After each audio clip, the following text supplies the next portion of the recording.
we've seen 500,000 people leave the labour market since the pandemic.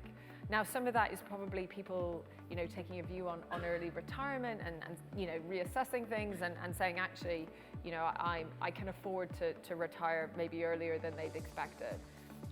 I think there's a role for business to think how we tempt those people back into the workforce on a more flexible basis, I think, and beyond that. But the other bit is thinking about long-term ill health. And the health team at the CBI have been partnering with many businesses, from Pfizer to Aviva to others, to really look at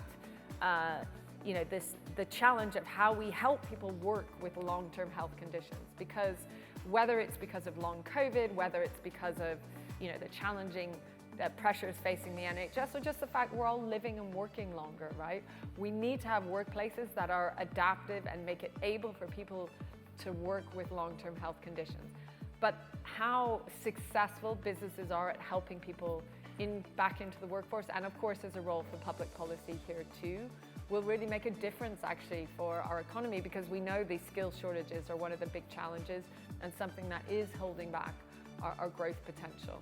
Andy, I know you've done a lot of work on this as well. Yeah, indeed, just to build on that point, because we have seen, depending on different numbers, between 500,000 and 1 million more people become economically inactive as a result of the pandemic. The vast majority of those are over 50s.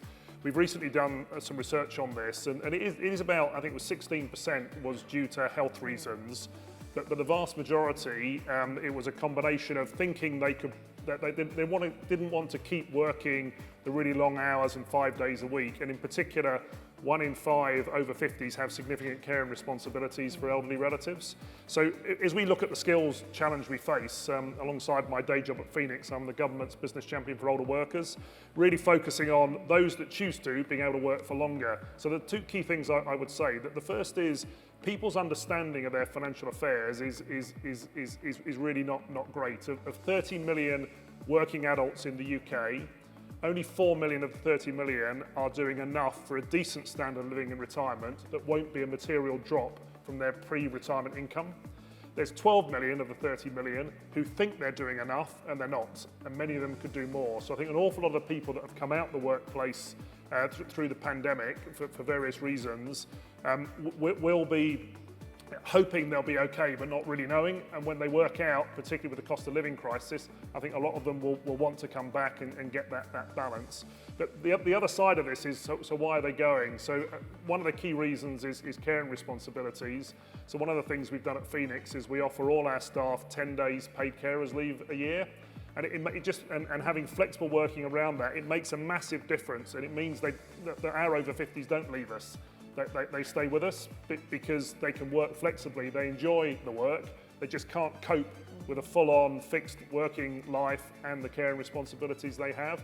Another key driver of people leaving is 1 in 5 women in the UK leave the workforce as a result of the symptoms of menopause. And it's the kind of taboo topic in the workplace that no one talks about it. What we've been doing here is training, for example, our people leaders male people leaders in their 30s, that they need a bit of help to have a conversation with a woman in their 50s about the menopause.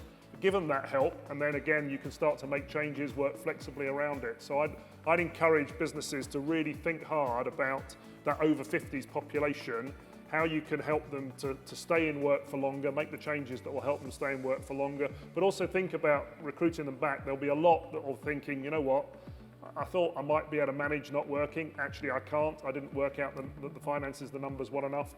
So I'd encourage all businesses to think about that as well. If the over 50s leave the workforce, they're by far the least likely to come back into work. They find it hardest. So when we as businesses recruit, we will use photography of lots of young people. And the reality is that older people look at it and say, that's not for us, yeah? They're not trying to recruit me. So we tend to recruit where we've always recruited. And rather than thinking about how do we need to approach recruitment differently to try and attract over 50s, there's a real sense that skills and development is focused on people in their 20s and apprenticeships. Why? People in their 50s have got probably far more transferable skills than people in their 20s. And so, again, as organisations, think about how you retain the over 50s you've got. Think about how you recruit over 50s in, think about how you can retrain over 50s. A shrinking labour market of 1 million people has got massive implications both for individual businesses, your own living standards, but also growth and productivity. And I'm not sure, subject to Andy's work, that there's been enough conversation about the sort of missing thousands of workers who actually would love to come back. We're a partnership, so we're a very peculiar business in that we're owned by our 80,000 employees. So we've got a very particular sort of kind of contract with the people who work in the business. So we've offered flexible retirement for a very long time. You can work 2 or 3 days, you can work a set number of hours. We've got people in the business who've worked 40, 50 years in the partnership. And I think not necessarily that we're a sort of role model, but I think there are definitely aspects of how we've started to think about women working flexibly that we now need to spread across all age groups, because everybody wants to be able to combine a good life with a good job.